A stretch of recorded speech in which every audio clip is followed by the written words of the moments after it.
listening to WPVM 103.7 FM here in Asheville, North Carolina.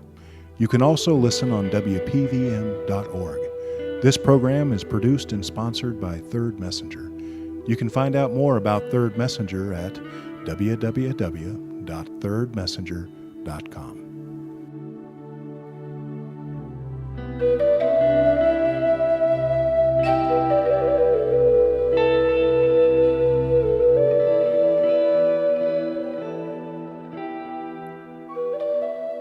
I'm Greg Lathrop, and you're listening to Third Messenger Radio Hour, offering Asheville unique coverage, a global perspective on the culture of being with dying. Our segments include interviews, music, round-the-world coverage, and an ear on the conversation of the art of being with dying. Your future awaits.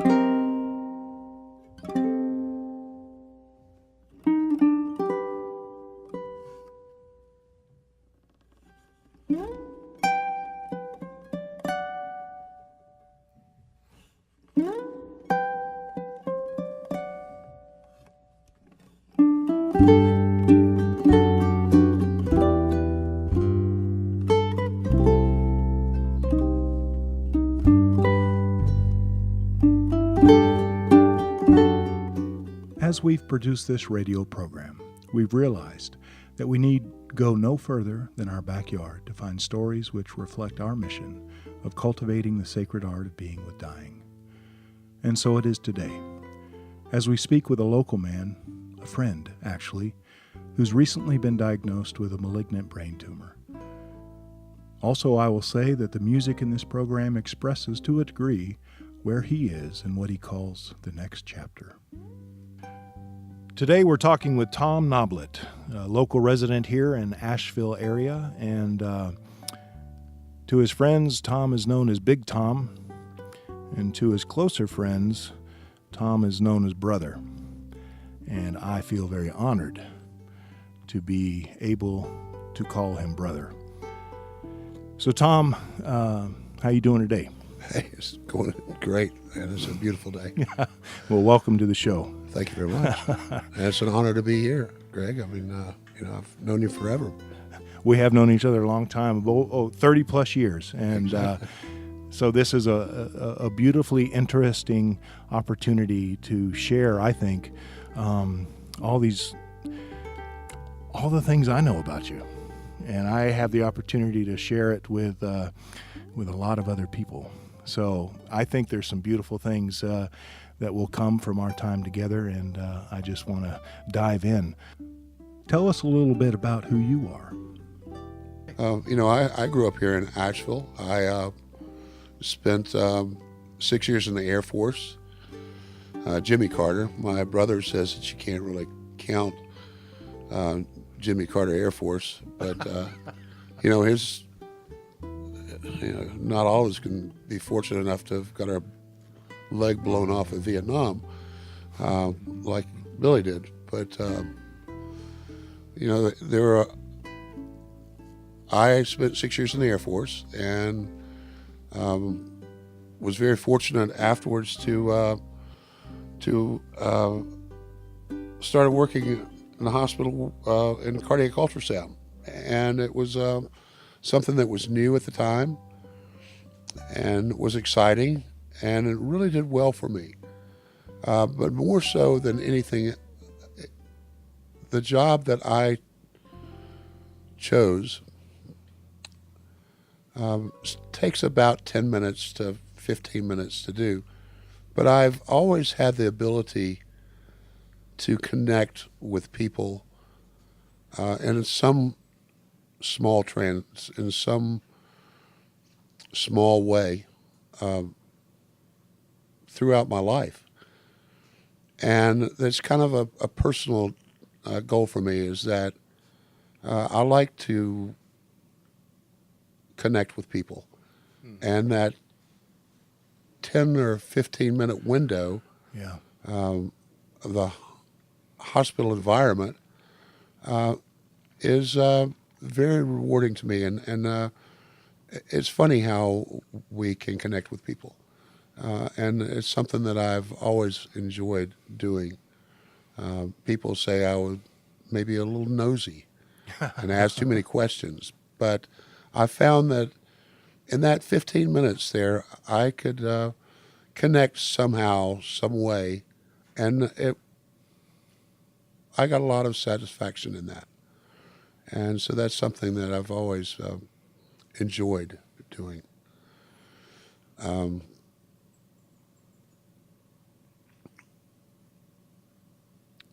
I work with some incredible people. I'm very fortunate to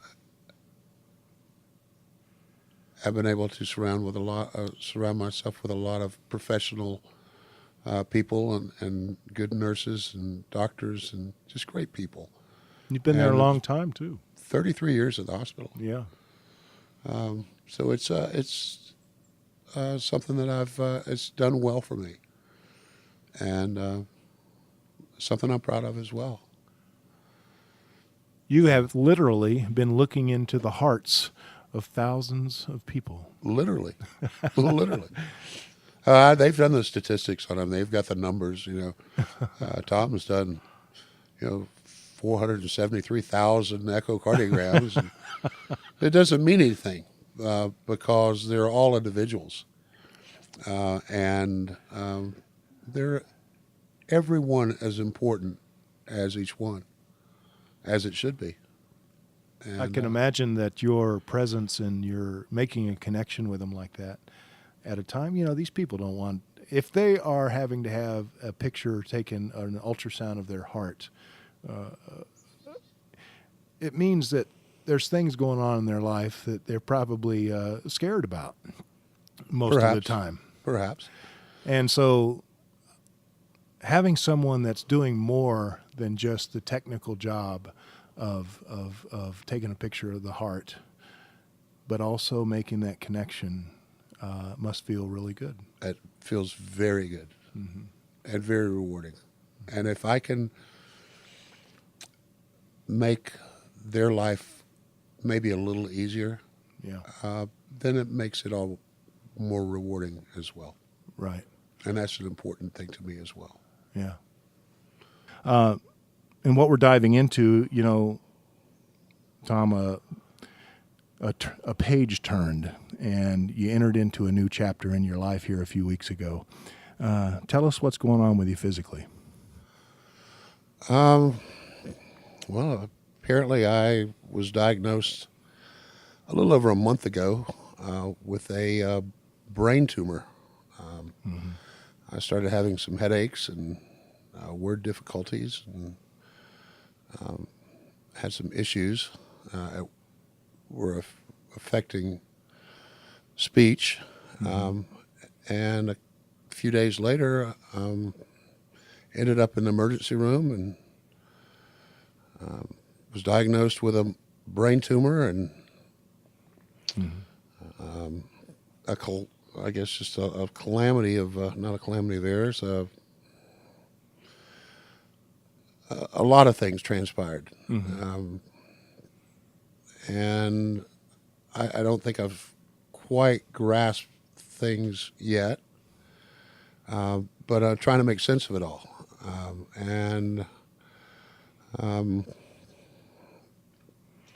I don't know what to make of things.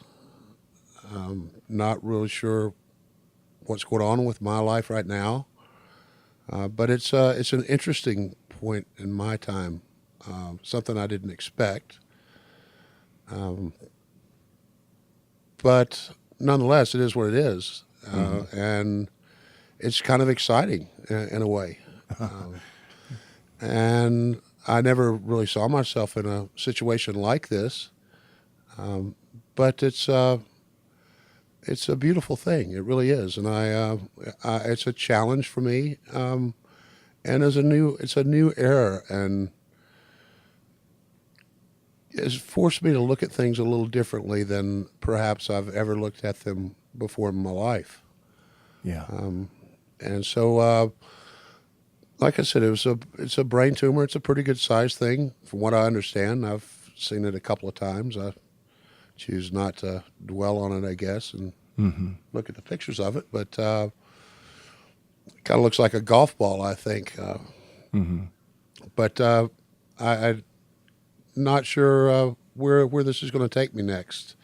But like I said, it's an interesting time in my life, and time will tell. And we'll see where we're going to go with this one this time. Yeah. So you had surgery pretty immediately after the diagnosis. About and 3 days later, right? Yeah, right. And then there was an interesting thing that I got to participate in. First of all, what is beautifully unusual is that you came home on the second day after surgery, after having brain surgery, and you come home, and I met you here at your home. This is where we are today, in a beautiful setting here in the forest in the mountains of western North Carolina, and it's fall, and it's just brilliant outside. And so I remember that being the way also. Just after your surgery, I met you up on the porch, and the first thing, I don't know if you remember the first thing you said to me, but the first thing you said to me when I came to visit you, meet you here at home after coming out of the hospital, still had staples in your head and a horseshoe pattern, and there you are.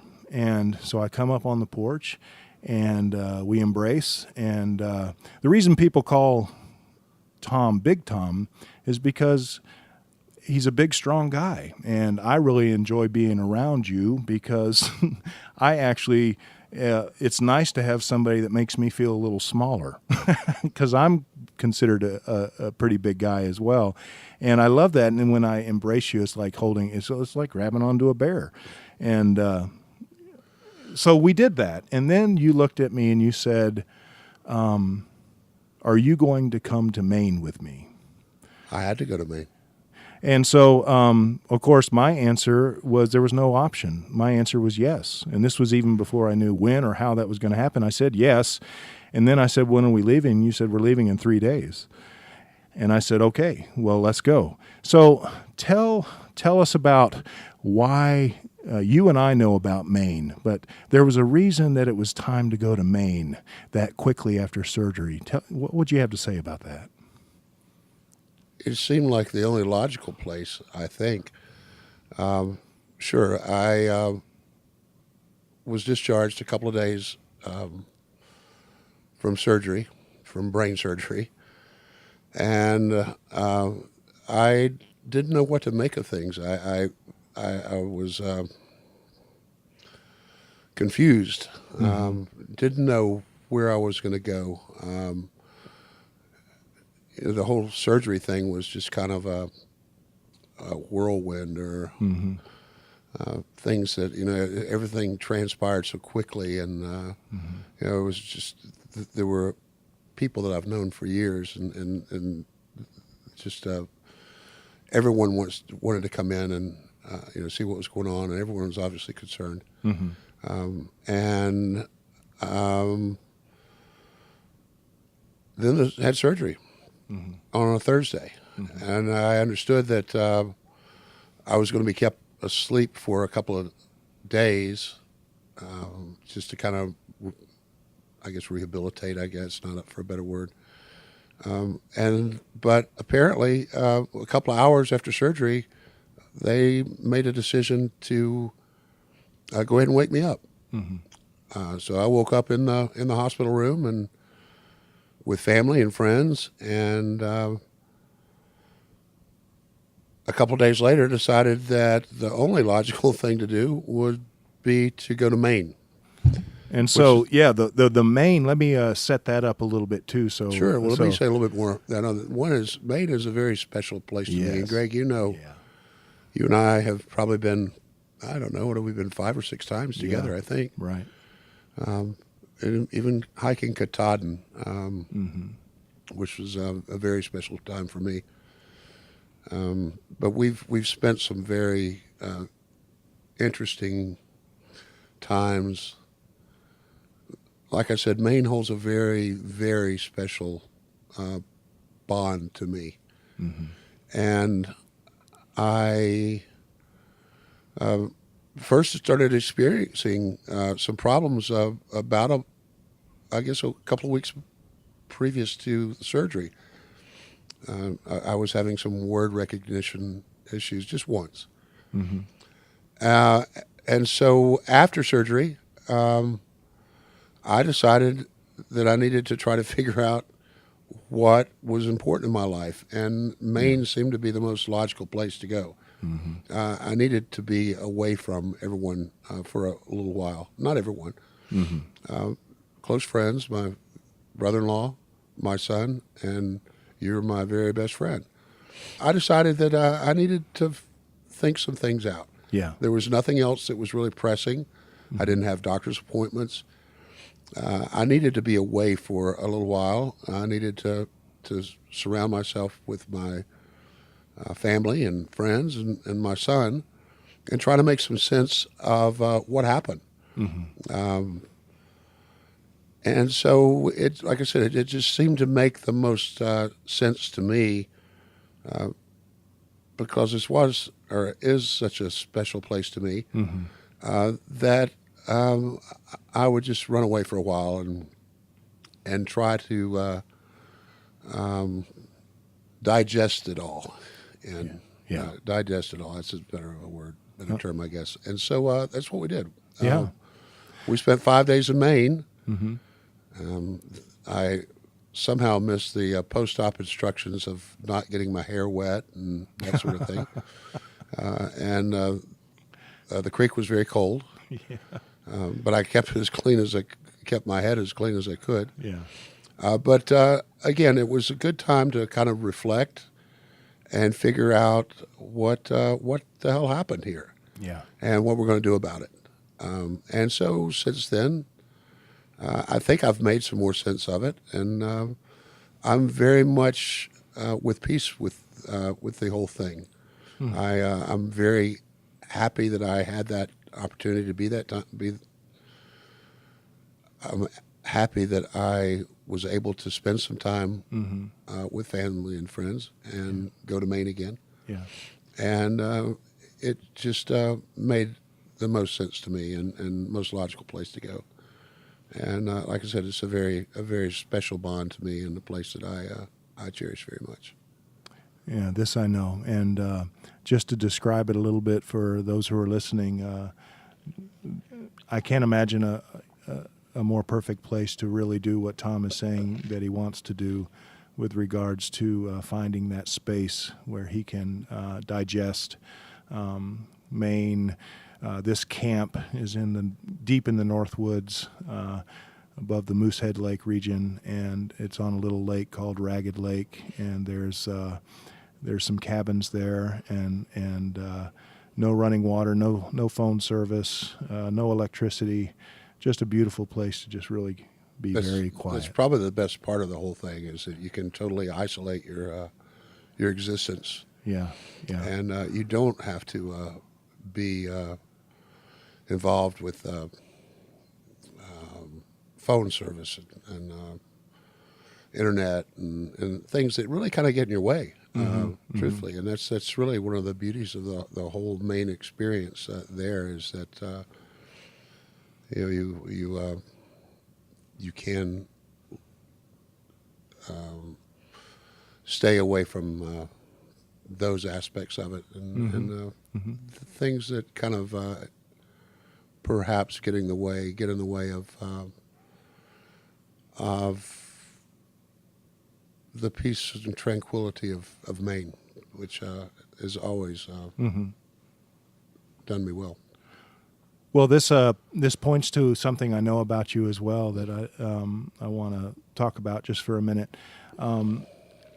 In order for you to make this sojourn to Maine, I know by personal observation that you had to do it against the better judgment of everyone else in your family and in your circle. In other words, there was this tendency for everyone around you saying, Tom, you can't do that. You just had brain surgery. You can't go up to the North Woods of Maine. There's nowhere you're up in the middle of nowhere. And all the excuses that we use to try to suggest that what you're wanting to do is not possible. However, what I have always known about you is that anytime there is this thing that seems insurmountable, you have always had a reply, and your reply has always been, yes, I think we can do that. Or why not? Or why not?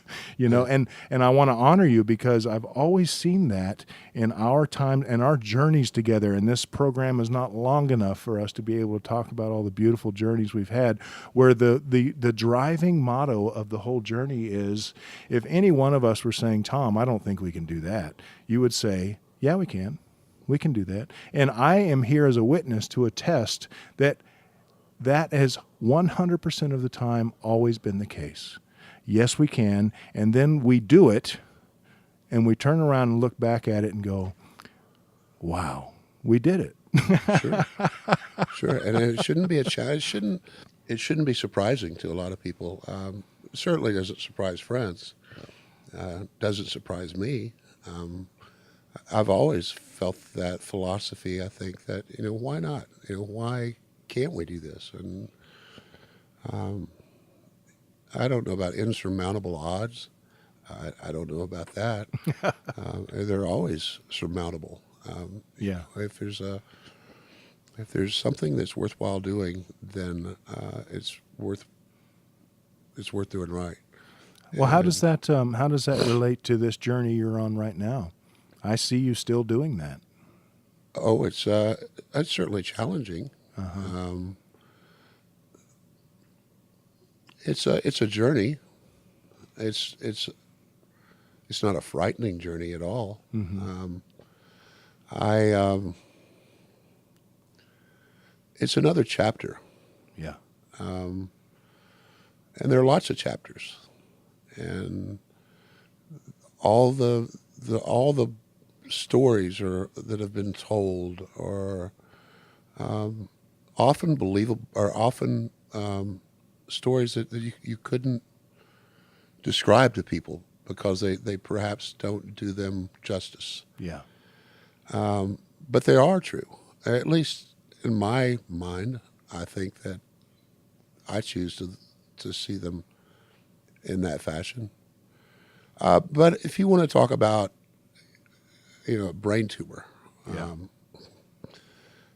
It's no different than any other challenge, I don't think, truthfully, Mm-hmm. Greg. I mean, I don't know what to make of this whole brain tumor thing. Mm-hmm. It's relatively new to me, and I choose not to look at statistics. Mm-hmm. How long can you live? Mm-hmm. How many months do you have? Mm-hmm. How long is chemotherapy going to be? There are too many things that I think kind of crowd us and get in the way of things that really aren't that important because we're dealt with what we've got. Yeah. And it doesn't change anything. It doesn't change anything at all. So I don't want to pity. Mm-hmm. Oh, I'm so sorry. Please don't be sorry for anything that I've done. Mm-hmm. I hear that, I guess, perhaps because people don't know what to say, and they want to make it better. Yeah. It can't get better. Mm-hmm. This is a beautiful, beautiful world. My life is so incredibly complex, but it's just another chapter for me. Mm-hmm. It's nothing unusual. Hiking Katahdin, Greg. Polythene Pam, taking the raft down the Penobscot River. Things that that we've done fun things, challenging things, exciting things. It's all challenging. It's all just another chapter of the continuing saga of my life.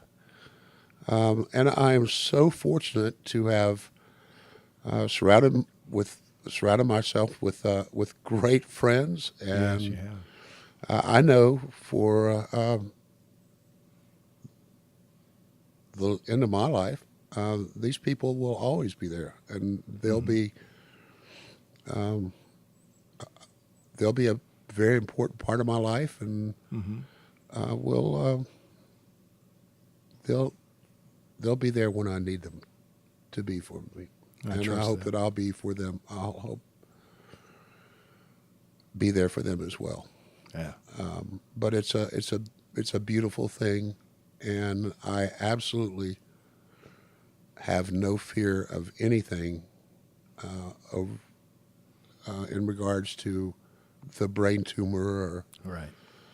this sort of thing. It's just not in my character. Truthfully, it's another challenge.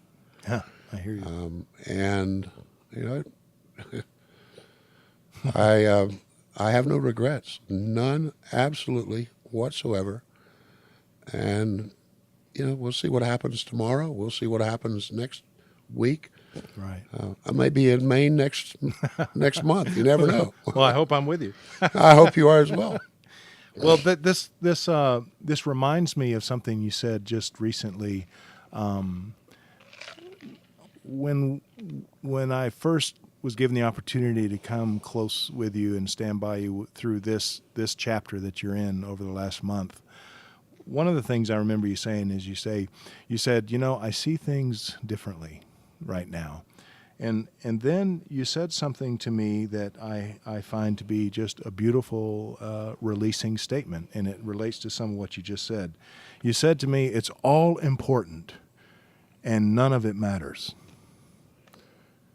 Tell me some more about what you mean by that. I think I understand for myself, but it'd be good if you have some words about that. It's all important, and none of it matters. In the last month, or a little more than a month, I've had an opportunity to reflect somewhat on the whole crisis. I don't know, that's not the right word. The whole scenario. And I've thought about what's really important in my life. My life's always important, but I think it's somewhat taken on a new perspective, if you will, for me. Yeah. And I've tended to look at things a little differently, particularly more recent. And what I mean by that, really, Greg, is that none of it really matters. The whole thing doesn't matter. I mean, as far as the illness or diagnosis or all that, it doesn't really matter. But on the other hand, it all matters. You're listening to WPVM 103.7 FM here in Asheville, North Carolina. You can also listen on WPVM.org. This program is produced and sponsored by Third Messenger. You can find out more about Third Messenger at www.thirdmessenger.com.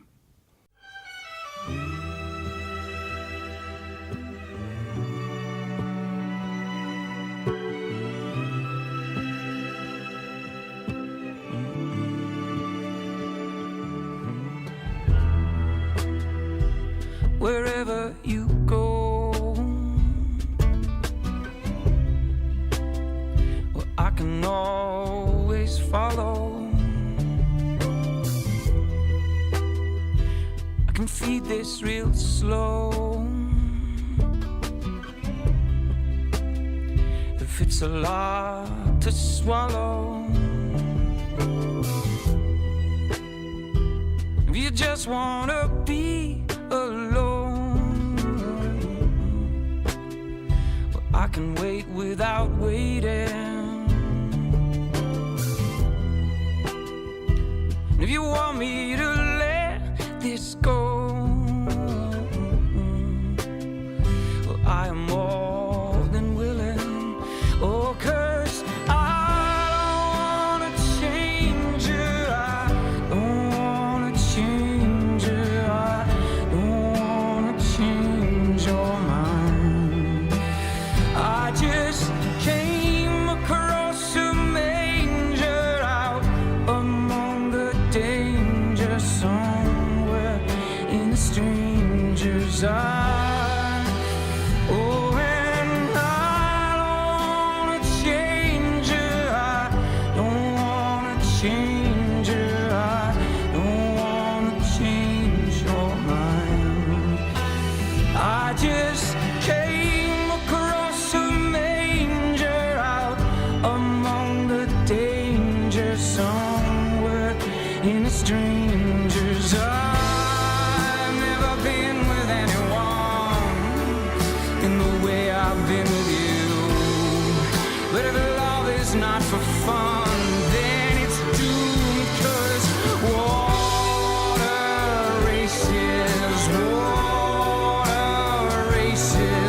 down. The waterfalls, the water races down. The waterfall, and I don't wanna change you. I don't wanna change you. I don't wanna change your mind. I just came across a manger where there is no danger, where love has eyes, it is not blind.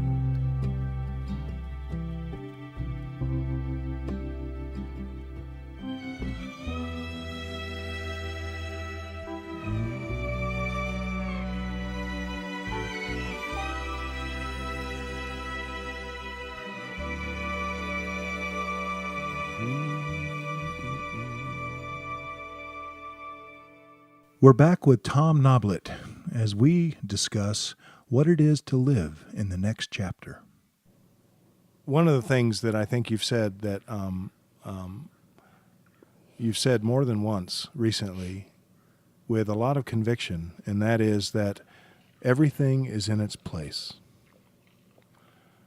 And you say that with a lot of confidence and a lot of Sure. In other words, my sense about that and what we would go on to teach recently is everything is in its place. There's nothing out of place. Everything is taken care of is another way I heard you say it. Everything is in its place. You know, there's an old scriptural teaching, if I remember correctly, it's for everything there is a season and a time to every purpose. And That's right. What I hear you saying is everything is in its place, and it's perfect as it is. I would agree with that, although I would say that in the last 3 or 4 weeks, I guess, I have managed to declutter myself somewhat. And I really can't make a sense of that, but it's something that needed to happen. I have thrown a lot of things away that didn't matter, that things that maybe didn't need to be in my life anymore. Not just trash, but things that probably are things that I probably discounted probably the most. Things that really that had very little significance at all, but they had a lot of significance in. But there was a realization, I think, that, and it was a peaceful realization, that there was some necessary decluttering. I'm sorry. There's some decluttering that was very necessary. And I've watched you do this, I'm going to call it a ceremony of decluttering, because I actually, when we went to Maine just a few days after your surgery, I noticed that really that was one of the first things you started doing up in Maine also at the camp. There was a fair amount of decluttering energy that was going on. In other words, declutter this area, repaint this building or this shed or this outhouse or this camp, and actually, interestingly enough, creating a path, clearing a path all the way out to the lake from the camp. So there was a fair amount of decluttering that was already starting to happen, and I call it ceremony because it was very purposeful for you, even though nothing was said. This is just what we're going to do. We're just going to clean these things up, and we're going to get these things all cleared out. There was a lot of clearing. And then I've watched you do that here at the house.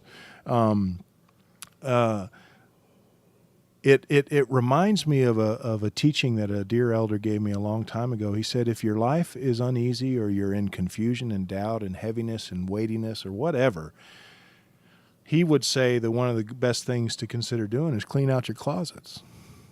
And he meant that literally. It's like that the act of actually straightening up and getting rid of the clutter in some way helps us in a soul way. It Certainly, helps certainly. in relation to with the way you see your life and have seen your life. I want to acknowledge that you're a father and you're a grandfather. That's correct. And in being a grandfather with your young grandson, Owen, with this perspective that you have right now, what would you want him to know about what it means to live well? So this is a difficult one. Assuming that and I don't like the word. In fact, this is the first time that I've heard myself even say it.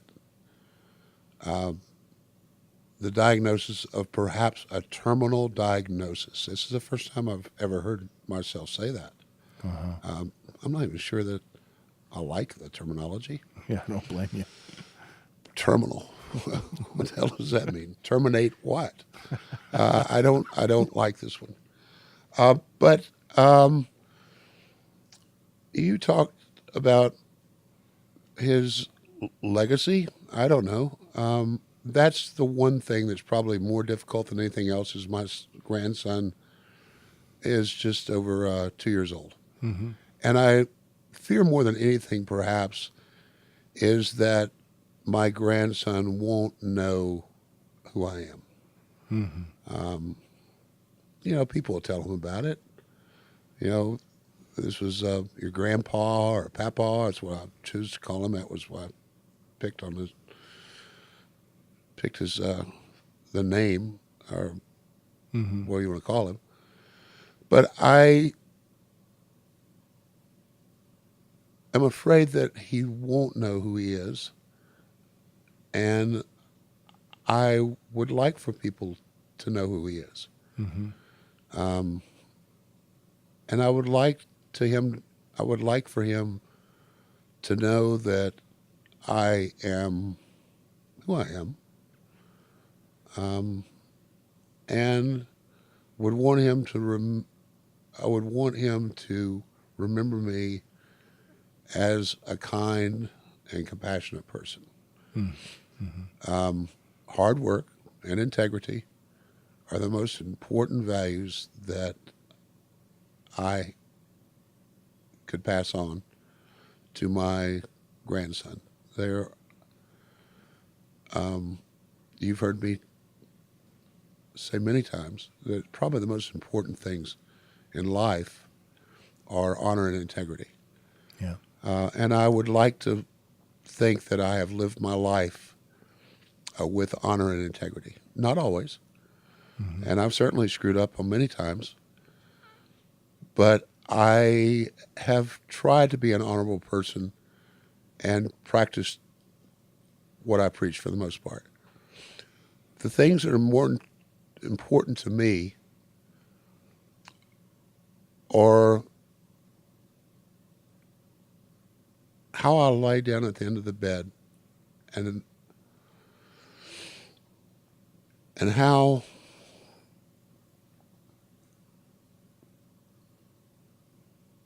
I can live people, okay, I gotta help me with this one. Mm-hmm. The things that are important to me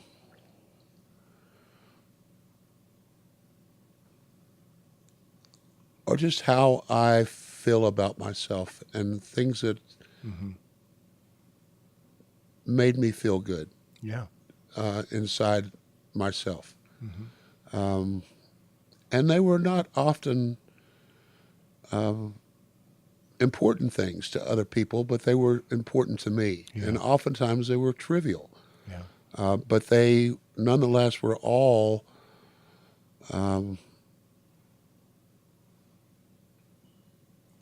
important in their right way.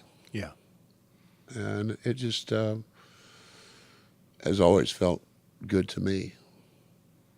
Honor and integrity, and looking at how being able to lie down at the end of the day with feeling good within yourself is what I'm here. That's correct. Yeah, yeah, and allow me to be a witness that I have watched you do that. Just so you know. I would hope so. These are not just empty words from my observation, Right. my brother. What story can we tell right now that relates? Here's a story. The river. The river trip. The river trip. Why don't you begin telling the story of the river, and I'll fill in where my part. Well, the river trip was. It's a journey. It's one of those journeys that we've been talking about. But they're also they're equally as incredible and equally as believable or as unbelievable as you want to choose for them to be. That was a day on the Penobscot River that, as I recall, someone else decided should have started a little earlier, and we ended up in pitch black darkness eventually in the Penobscot River at about 10 o'clock at night. Yeah.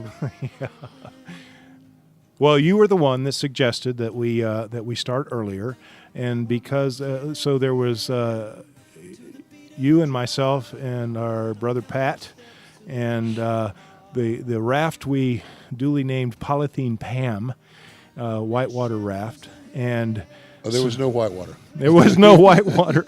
So we're on a river that we have never been on before.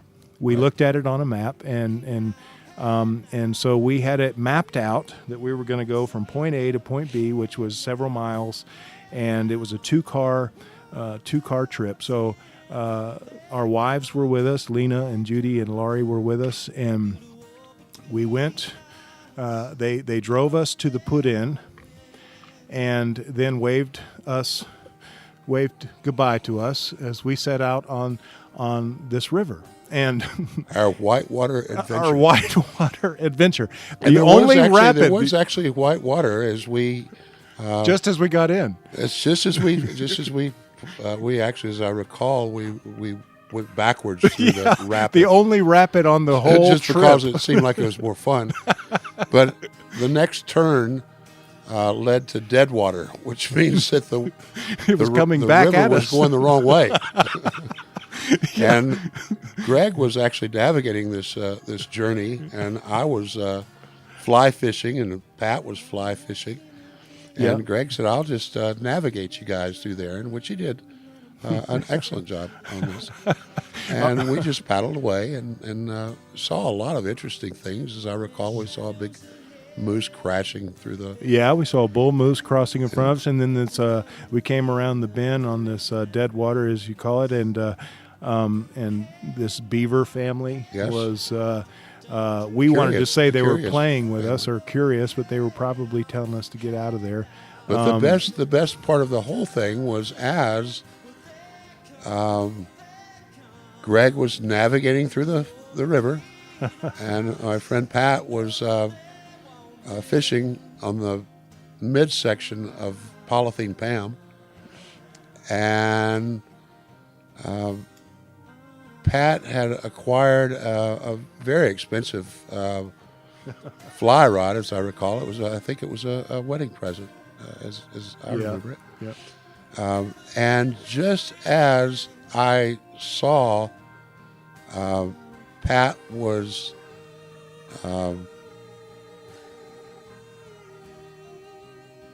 help me out here. He was getting ready to cast. He was flipping Right. he was So fly fishing. So Pat was fly fishing. And he was casting, and I'm on the back of the raft, and all of a sudden he flings it back as he's getting ready to fling it forward, and as he flings it back, the line runs around my head twice and lodges in my right nostril. The hook is in my nostril as he is getting ready to fling it forward. Okay, Just as he was starting to cast for, and luckily, and I saw what was going on, and Greg says, "Please, don't move." And as I recall, the line was wrapped around Greg's head twice, and it was quite a sight. I think my "please don't move" was more like a "hey!" Right. And they both turned around, and Tom started laughing, and Pat looked at me like deer in the headlight. And I know I was deer in the headlight because this hook's in my nose, man, and he's getting ready to pull on it. And so thankfully Tom was aware of what was happening, and it all happened in a split second. And in that split second, there I was, hooked. That was the only fish he caught all day, basically. I think you're right. it was a sucker, wasn't it, as I recall? I think you're right. So our fishing trip continues. Now, we started on the river late, and we have no idea. We are thinking it may be some rapids, and it would move us along. Well, after the only rapid, which was 10 feet into the put-in, there was no more rapids, and we were paddling in still water. So we are moving down the river, and it is a beautiful day. It's a beautiful day. Well, it's a beautiful night by now. Well, yeah, then it turns into incredibly beautiful, and all the stars were out dancing about, and it was just a beautiful, lovely night. But by this time, it was getting very dark, and we realized that we may have missed our put out.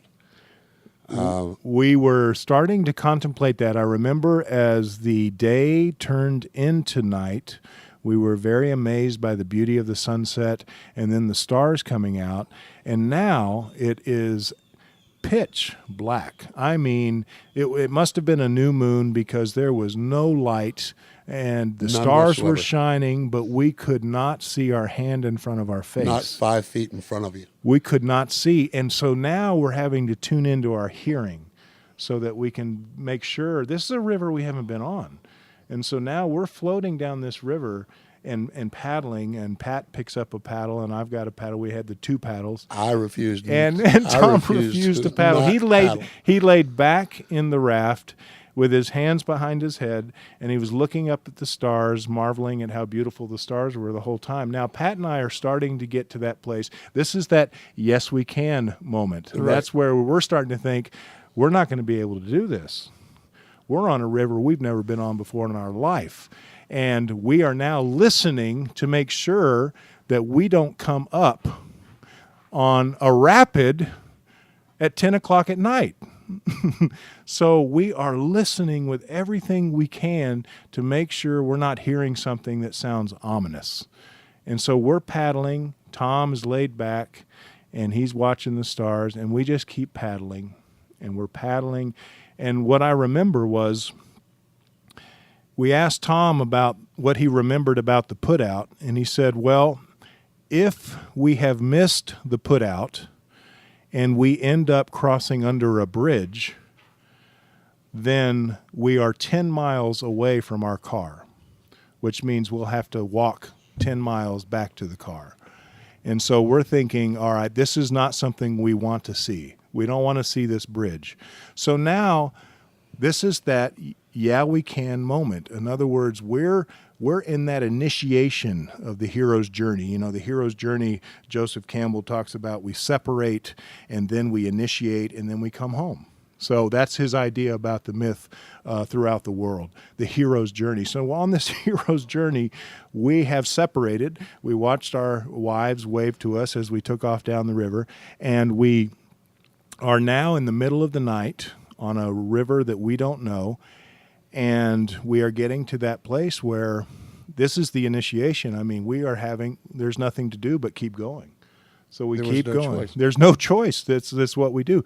So we are in this place of not being able to see 5 feet in front of us, paddling blind on this river, hoping we don't come across a bridge.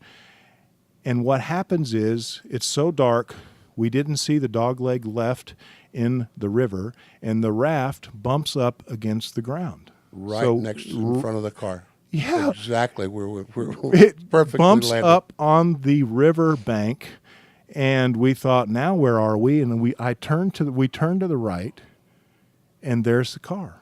Right in front of us. The car Right is where it waiting was for us. supposed Right where, just as if we'd planned the whole thing. Could have been more beautifully. And so we all essentially, being very grateful that we had come home, in other words, that we're home, and now it's 11 o'clock at night. It's close to probably midnight. closer to midnight. It's close to truthfully. midnight. It's close to midnight. We're getting the raft on the car and all of that. Now, the other side of the story is our wives were back at camp. Now, remember, there's no phone service. We can't call them and say we're okay. There's nothing we can do except we just have to drive back to the camp. And again, I would just like to point out that it was my plan to start much earlier. It was your plan. It was Tom's journey, and Tom, and that's always been the case. If I can say, Tom, let me say this. Well, let me say this about the journey. The journey has been, and it's always been very acceptable with me that when we go on a journey, and I think it's the same now, you're in the lead. And that's a good thing because I'm just a step behind you. I'm glad you finally figured that one out. You are in the lead. And so now this is going to come into play with the final part of this story. So now we have this miraculous moment on the river, and we just end up at the car as if we planned it. And then we drive the car home. Okay, so it's important to know that Tom is the leader because what happens is now our wives have been in the camp all night long, completely freaked out. I think the term was probably inebriated, but I think that was coping. That was coping was much later. I'm pretty sure. Yeah. So later that as we pulled into camp, Greg comes into the camp, and Judy comes in and says, "Oh, honey, we were so worried. We were just sick. We thought for sure something had happened. We were just worried sick." And Pat comes out and crying, and oh my God, thank God you were okay. Everything you're okay. So we pull into camp with Polythene Pam, and the girls are obviously concerned, and Greg walks in, and the girls are in, and oh, honey, we were so worried. We were worried sick. We just knew something bad had happened to you. Same thing. Pat's coming in. Oh, honey, I was so worried. I was so worried. Something bad had happened to you. I walk in, all three of them. Damn it, Tom! It's your fault. Don't know how, but it was your fault the whole time. And as the leader of every journey, that is just, I guess, part of your role. You have to take the blame. You have to. You have to. That was a great trip. It was a great And trip. I think of that trip a lot because it's just one of those times where we were literally paddling in the dark. We are. We had no We were. idea where we were going to end up. But it didn't really matter, did it? It didn't really It matter. never really did. Didn't matter. No, every journey is a great journey, and they're all good, and I've certainly enjoyed them, and I appreciate you, my friend. Well, I love you. I love you too, brother. All right. Tom, how does this journey relate to where we are now? Okay, so I don't know how that plays out. I don't know how this I don't know how this whole thing plays out. It's as I said before, I'm not frightened of the whole thing. It's exciting, but it's a whole new world to me. And again, I don't know how it's going to play, but I trust that it's going to work out for the best. And I mean that in many ways. It's an exciting time, and it's equally as challenging as anything I've ever experienced. And I'm looking forward to the next chapter. And I think it's going to be a good one. I really do. Thank you. Well, there you go. That's about it for today. This program is produced by Third Messenger. Our story editor is Saeed Osio. Our producer, Jason Hebel. And I'm your host, Greg Lathrop. Thanks for joining us, and go well. With the rising sun.